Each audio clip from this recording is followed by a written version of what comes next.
Bienvenue dans Focus Sahel, en direct de Washington sur VOA Afrique, avec Mohamedou Woumfa.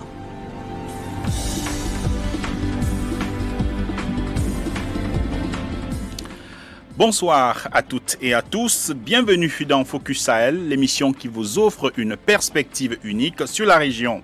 Chaque semaine, nous explorons les nombreuses facettes de la vie au Sahel. Au sommaire de cette édition, la situation dans la région du bassin du lac Tchad.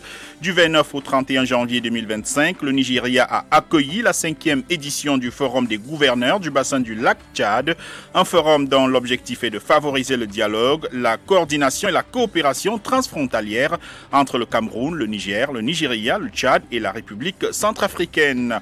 À suivre le reportage de Gilbert Tamba, correspondant de VOA Afrique au Nigeria, et l'analyse du professeur Saïbou Issa, historien spécialiste de la région du bassin du lac Tchad. Il est doyen de la faculté des arts, lettres et sciences humaines de l'université de Maroua à l'extrême nord du Cameroun.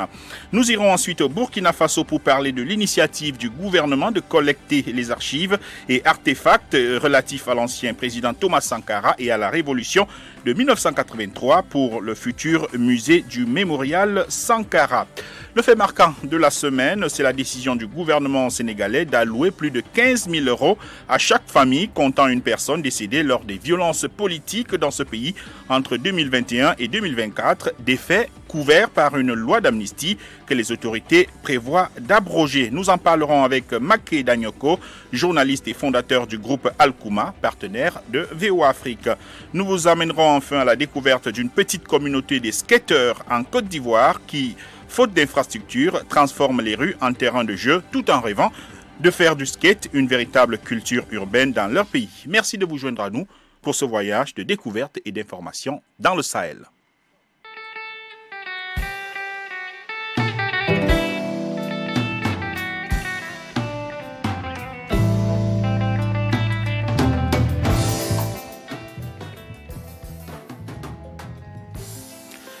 Au cours des 15 dernières années, le bassin du lac Tchad a été fortement touché par les attaques du groupe terroriste Boko Haram, aggravant la situation de cette région déjà confrontée à l'extrême pauvreté, au sous-développement et aux effets du changement climatique. Pour favoriser le dialogue, la coordination et la coopération transfrontalière entre les pays de la région, un 5e forum des gouverneurs a été organisé du 29 au 31 janvier 2025 au Nigeria. Gilbert Tamba était à Maïdougouré pour couvrir ce forum pour VOA Afrique. Voici son reportage. Ils sont venus des 8 territoires du bassin du lac Tchad pour discuter à Maïdougouré, la capitale de l'État des Borno, de l'avenir de la région confrontée aux défis sécuritaires et de développement. Le renouvellement de l'engagement en faveur de la paix et de la stabilité, le renforcement de la coopération transfrontalière, l'autonomisation des communautés, en particulier les initiatives dirigées par les femmes et les jeunes, et la prévention de l'extrémisme violent et lutte contre le trafic de drogue sont les préoccupations majeures des populations de la région. Le 5e forum des gouverneurs, justement, c'est pour la coopération transfrontalière. La principale raison pourquoi nous sommes ici aujourd'hui, c'est pour renforcer, pour encourager la coopération transfrontalière.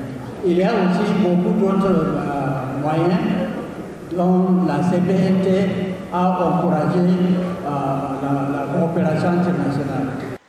Le bassin du lac Tchad traverse une crise due au conflit de Boko Haram, des menaces terroristes persistantes dans les zones transfrontalières. Il y a toujours des soucis. Parce que quand on voit, il y a des jours qu'on n'entend pas plus des attaques par le Boko Haram. Mais dans des mois qui sont passés, 2 ou 3 mois, il y a une reprise des attaques par Boko Haram. Donc ça nous a montré qu'il y a toujours des soucis et le pays de sous-région, il doit s'attacher à travailler ensemble. Le chef d'état-major de l'armée nigériane reconnaît ces défis sécuritaires et militaires, mais s'engage à poursuivre le combat. Les défis sont toujours présents, mais nous vaincrons. Les bonnes gens du Nord-Est ont fait preuve de résilience et malgré des années de défis et de difficultés, ils sont restés forts et déterminés ensemble. Nous réussirons. Les participants au forum représentant des populations des zones affectées estiment que ce dialogue pourra produire des résultats attendus concernant surtout les décisions qui seront prises pour l'amélioration des conditions de vie dans la région du bassin de lac Tchad où quelques 6 millions de personnes, notamment des réfugiés, des déplacés internes en provenance du Cameroun, du Niger et du Nigeria sont affectés. Moi, mes attentes en participant à ce forum, c'était déjà de pouvoir voir comment est-ce que nos préoccupations sur le terrain, nous en tant que société civile, mais également en tant que femmes, vont être prises en compte dans ces stratégies révisées. Parce que pour la stratégie numéro 1, nous en tant que société civile au Cameroun, particulièrement mon organisation, nous avons pris part à l'élaboration des plans d'action territoriaux, également à la mise en œuvre. Le lac a perdu 90% de son volume en raison de sa surexploitation et du changement climatique. Les conflits entre éleveurs et fermiers se sont multipliés. Ce forum est ainsi un appel à transformer les défis en opportunités en favorisant la stabilité, la résilience et la prospérité dans le bassin du lac Tchad. Gilbert Tamba à Maïdougouri dans le nord-est du Nigeria pour VOA Afrique. Merci beaucoup Gilbert Tamba pour ce reportage. Gilbert Tamba que nous retrouvons tout de suite au Nigeria pour quelques précisions supplémentaires sur cette actualité. Bonsoir Gilbert Tamba. Bonsoir et bonsoir à tous. Voilà, on vient de suivre votre reportage donc sur ce forum regroupant les gouverneurs des pays de la région du bassin du lac Tchad. Alors, dans ce genre de rendez-vous, Gilbert, on retrouve généralement des responsables gouvernementaux, des hommes politiques et tout cela qui décident pour les communautés qui elles-mêmes ne sont pas assez représentées. Alors, est-ce que les populations de la région du bassin du lac Tchad ont été véritablement représentées et est-ce qu'elles ont pu se faire entendre ? Alors, pour commencer, je dirais que le forum a été marqué par la participation, comme vous l'avez dit, des gouverneurs des 8 régions du bassin du lac Tchad. Étaient également présents des représentants des États membres, les chefs traditionnels, des représentants donc des sociétés civiles. Et donc, il y a eu plusieurs interventions durant le forum, notamment les autorités en charge, aussi des experts, et ensuite les représentants donc de la société civile. Ils ont eu leur mot à dire pour expliquer quelque peu les problèmes et surtout les difficultés donc dans cette région du bassin du lac Tchad. Ils ont énuméré, par exemple, les difficultés majeures dans les régions durant les débats, surtout la question de l'insécurité, mais aussi le déplacement, la question des personnes déplacées dans les régions ont été expliquées en large durant donc les débats par les représentants donc des organisations de la société civile. Oui. Alors, Gilbert, il y a eu certainement des résolutions. Hein, et comment est-ce que se fera le suivi de ces résolutions pour aider les populations affectées par ces diverses crises? Et d'ailleurs, quel rôle pourraient jouer ces communautés pour le suivi des dites résolutions?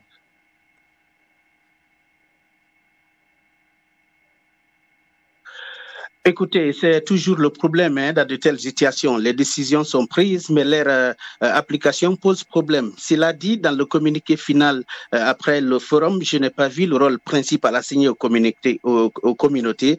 Mais le rôle des communiqués, il faut le dire, est de s'assurer que les décisions prises soient mises en application. J'ai parlé, par exemple, à une représentante de la société civile camerounaise qui m'a confié que ses attentes, c'est effectivement de voir comment les décisions prises durant ces sommets vont être mises en application donc dans les zones respectives parce que son organisation a participé effectivement à l'élaboration des plans d'action. Donc elle attend les actions, de voir les actions sur le terrain. Un forum qui a aussi souligné la nécessité cruciale de réadaptation et de réintégration des anciens associés de Boko Haram et ISWAP qui ont quitté ces groupes, appelant donc les États, les institutions et les organisations du bassin de lac Tchad à fournir les ressources humaines et matérielles nécessaires pour relever ces défis efficacement, entre autres décisions annoncées. Ensuite, il y a eu un nouveau président à la tête des 8 gouverneurs du bassin de lac Tchad. C'est le gouverneur de l'État de Yobe, Maï Malabouni, qui promet donc de tout mettre en œuvre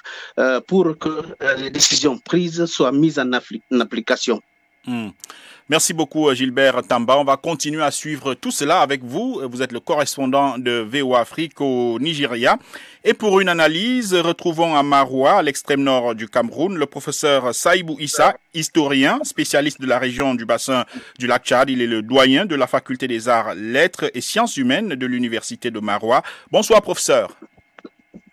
Bonsoir. Alors, vous avez certainement suivi le reportage ainsi que l'intervention de notre correspondant au Nigeria. Alors, la coopération, surtout militaire, c'est un véritable problème dans cette région face au terrorisme.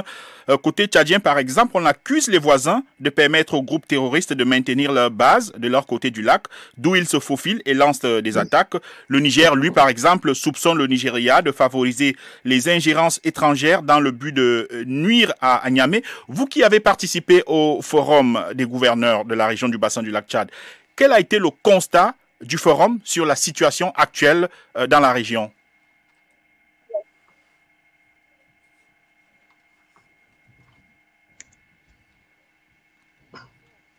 Alors, professeur? Oui, on a été coupé là tout à l'heure parce qu'il y avait une interférence. Donc, vous voulez reprendre la question, s'il vous plaît? Oui, alors, quel a été le constat fait par les participants au forum sur la situation actuelle dans la région du bassin du lac Tchad? Alors, sur la question de la sécurité dans le bassin du lac Tchad, il est important de noter que la notion de frontière ici, elle n'a de sens que pour ceux qui débattent sur les questions de souveraineté, parce que pour les groupes armés, qu'ils soient terroristes, criminels, dans cette zone, la transmigration, c'est-à-dire le passage d'un côté de la frontière nominale d'ailleurs à l'autre, a toujours été quelque chose qui a été noté et reste pour de longues années encore l'une des entraves majeures à la sécurisation dans le bassin du lac Tchad. Donc, on peut avoir des raisons d'accuser tel ou tel pays, telle ou telle entité de n'avoir pas sécurisé son territoire, mais la réalité, c'est que les groupes armés ont des possibilités de se mouvoir de part et d'autre de frontières qui sont assez longues, qui sont parfois marécageuses, qui sont lacustres ou qui sont des no man's land dans lesquels en réalité ils ont la possibilité de se mouvoir. Maintenant, il ressort clairement de la présentation du Force Commanda de la FMM que la force multinationale mixte a quand même réalisé des succès majeur, à savoir qu'elle a été en mesure d'empêcher désormais que Boko Haram ou les organisations qui s'en réclament soient en mesure de mener les grandes attaques, les attaques d'envergure que l'on voyait il y a encore quelques années, c'est-à-dire jusqu'en 2015-2016.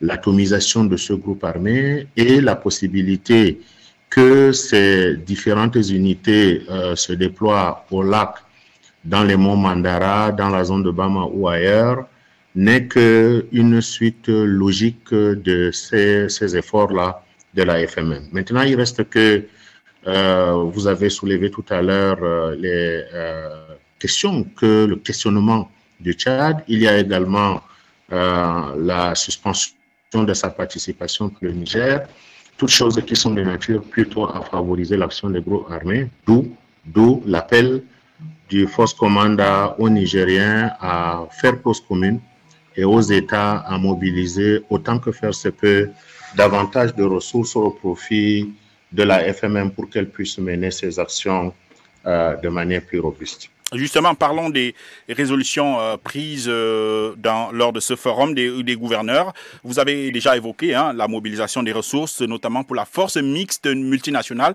De manière globale, qu'est-ce qu'il ressort de ce forum? Quelles sont les résolutions qui ont été prises, notamment dans le cadre de la lutte contre l'insécurité et peut-être de manière générale des problèmes de la région du bassin du lac Tchad? Alors, je dois noter dans un premier temps que la deuxième phase de la stratégie de stabilisation du bassin du lac Tchad a été approuvée par le forum des gouverneurs, ce qui constitue quand même un élément important dans le processus de reconstruction, dans le processus de retour à la paix et de réhabilitation économique de la zone, étant entendu que la RSS est ce qu'il y a de plus important en termes de financement de la reconstruction pour l'ensemble du bassin du lac Tchad, avec les 4 fenêtres que l'on a connues dans la première phase. La deuxième résolution, hélas, qui est dommageable à la stabilisation du Niger, c'est la suspension de la fenêtre nigériane sur les 4, suspension de la fenêtre nigériane, mais il se trouve quand même que dans le communiqué final, il apparaît clairement que les États membres ont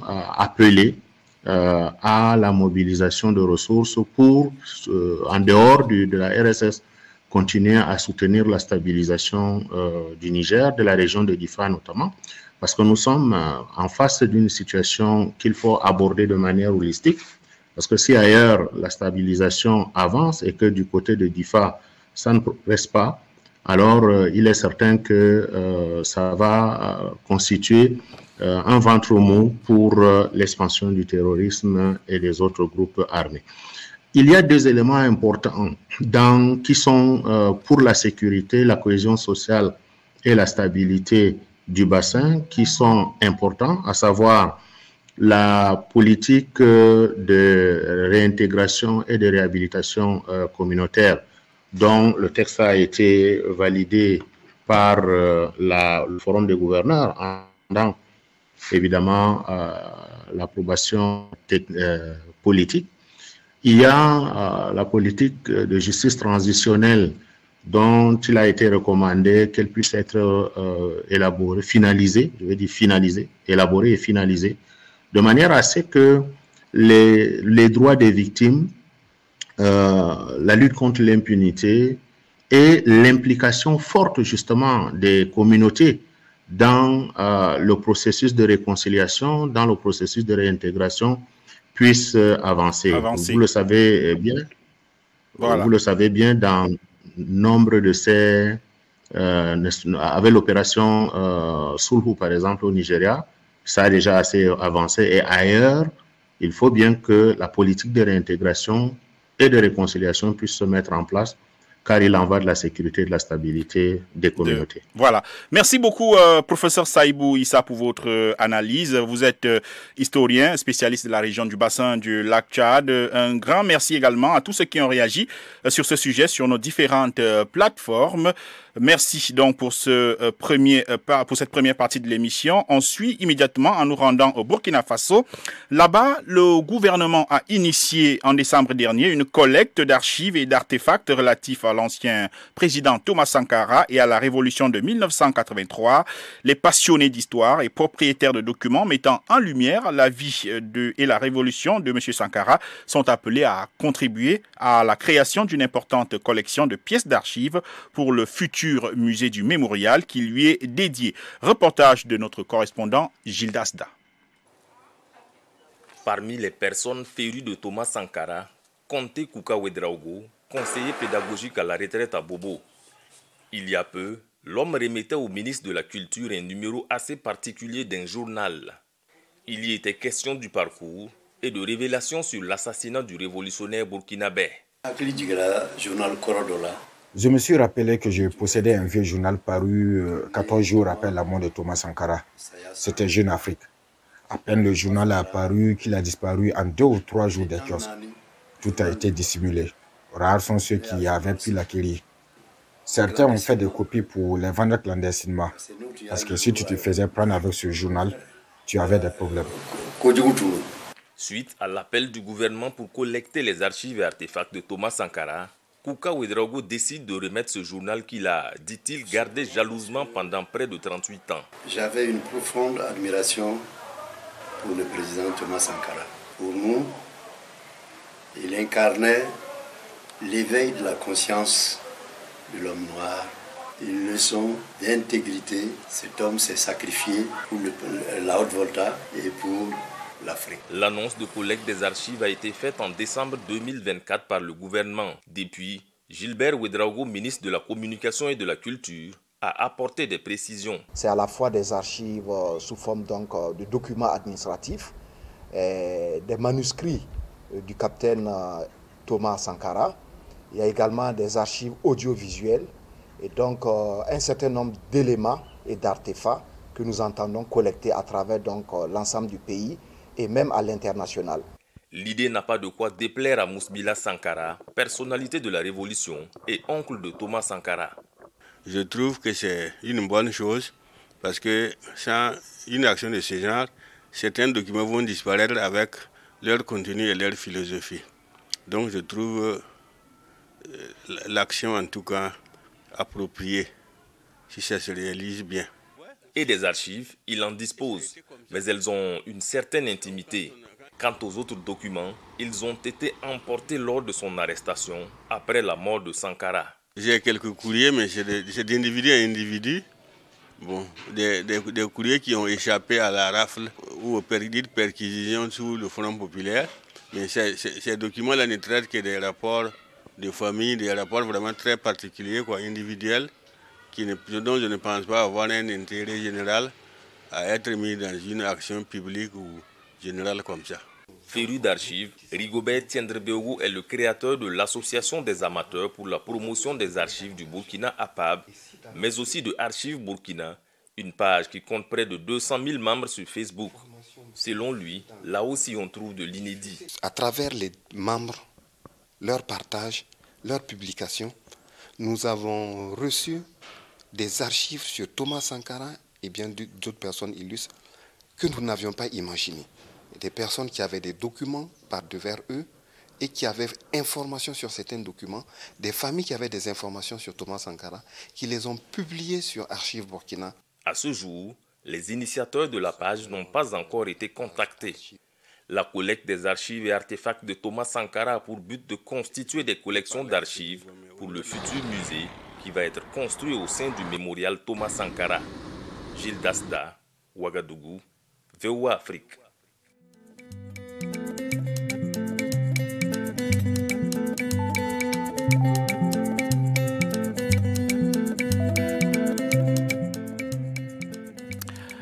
À présent, le fait marquant de la semaine, le gouvernement du Sénégal a alloué plus de 15 000 € à chaque famille comptant une personne décédée lors des violences politiques dans ce pays entre 2021 et 2024, des faits ayant officiellement causé près de 80 morts et couverts par une loi d'amnistie que les autorités prévoient d'abroger. Pour en parler, retrouvons Makeda Nyoko, il est journaliste et fondateur du groupe Alkouma, partenaire de VOA Afrique. Bonsoir Makeda Nyoko. Bonjour, bonsoir Mohamed. Alors, on a appris qu'il y a 15 000 € qui vont atterrir dans certaines familles qui ont perdu des gens pendant les violences politiques entre 2021 et 2024. Comment est-ce que sera réparti cet argent et à quoi va-t-il servir exactement? Bon, pour l'instant, on ne peut pas parler carrément d'indemnisation parce que il faudrait que, à l'issue du procès de ces victimes, que la justice pourra parler d'indemnisation. Maintenant, cette enveloppe consiste seulement à soutenir. C'est-à-dire, jusqu'au moment où je vous parle, il y a des gens qui sont toujours gravement malades et il y a des familles qui sont toujours qui ont été très éprouvées par les dépenses liées à la prise en charge de ces populations, de ces gens, de ces victimes. Et certains sont naturellement décédés, d'autres traînent toujours des maladies graves et des fractures, même des prises en charge médicales assez compliquées. C'est la raison pour laquelle, à travers le ministère de la Famille et des Solidarités, le nouveau gouvernement sénégalais a décidé d'accorder une aide financière de 10 millions de francs CFA, environ 15 000 €. Certains diront 9 750 000. Mais dans le compte rendu du ministère des Familles et des Solidarités, on parle carrément de 10 millions. Voilà, les familles endeuillées seront vraiment aussi... ce n'est pas seulement l'aide financière. Il y a aussi l'enrôlement des familles, des victimes dans les programmes sociaux tels que la couverture maladie universelle, la carte d'égalité des chances, mais aussi les bourses sociales. Toujours est-il que le gouvernement pense que les plaies sont toujours béantes et que cette aide pourrait aider un peu les gens à oublier ce qui s'est passé entre 2021 et 2024. Je rappelle aussi qu'il y aura des facilités pour ces familles de bénéficier rapidement, et même sans difficulté majeure, au financement de la DER. La DER, c'est la délégation à l'entrepreneuriat rapide des femmes et des jeunes. Voilà, donc il y a aussi un accès facile au Fonds national de crédit pour les femmes, un accès facile aussi au Fonds national de promotion de l'entrepreneuriat féminin. Donc toutes ces mesures ont été prises pour soutenir les ex-détenus, mais aussi les familles qui ont perdu un des leurs à travers les événements qui ont malheureusement provoqué beaucoup de dégâts au Sénégal, matériels, mais il y a environ 80 personnes qui, semble-t-il, ont perdu la vie lors de ces différents événements. Malheureux. Voilà. Merci beaucoup, Maké Danyoko. Je rappelle que vous êtes journaliste et fondateur du groupe Alkouma, un groupe qui est partenaire de VOA Afrique. Et maintenant, la note positive de cette édition pour terminer. À Abidjan, en Côte d'Ivoire, une petite communauté de skateurs se fait remarquer dans la métropole ivoirienne. Face au manque d'infrastructures et aux préjugés, ces passionnés transforment les rues en terrain de jeu.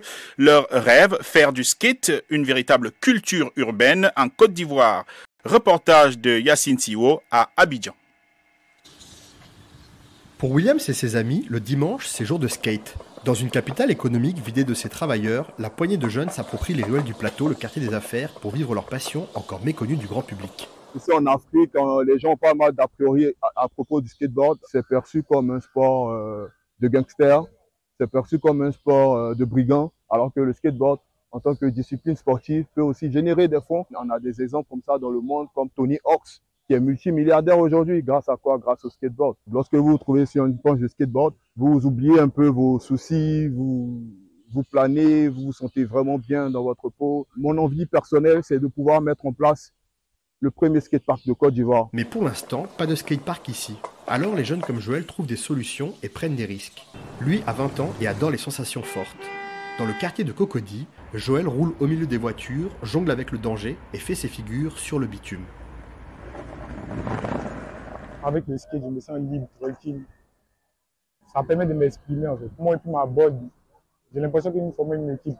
J'espère représenter la Côte d'Ivoire, mon pays, aux Jeux Olympiques peut-être ou dans les tournois de skateboard. Un rêve qui pourrait bientôt devenir réalité. Pour la première fois de l'histoire, le skateboard a été en compétition officielle lors des Jeux Olympiques de Paris 2024.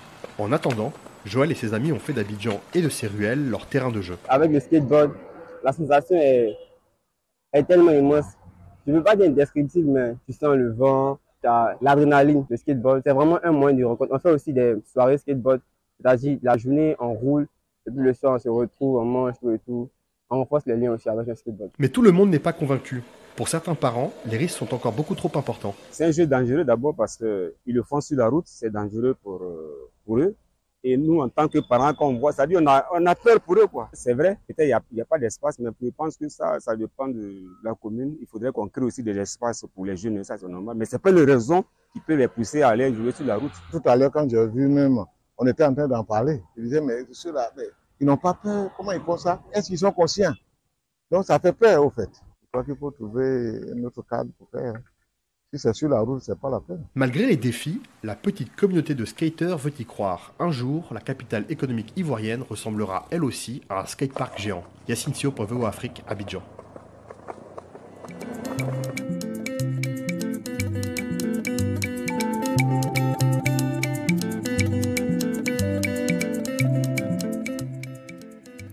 C'est avec ce reportage sur les skaters en Côte d'Ivoire que nous mettons un terme à cette édition de Focus Sahel.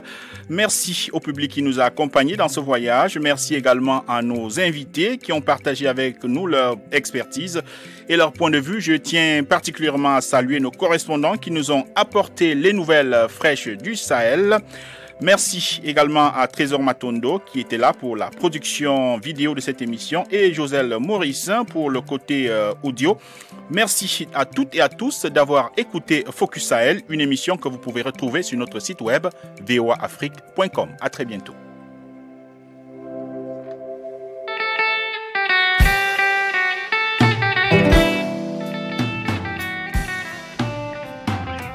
C'était Focus Sahel. Merci de nous avoir accompagnés dans ce voyage à travers l'une des régions les plus complexes de la planète.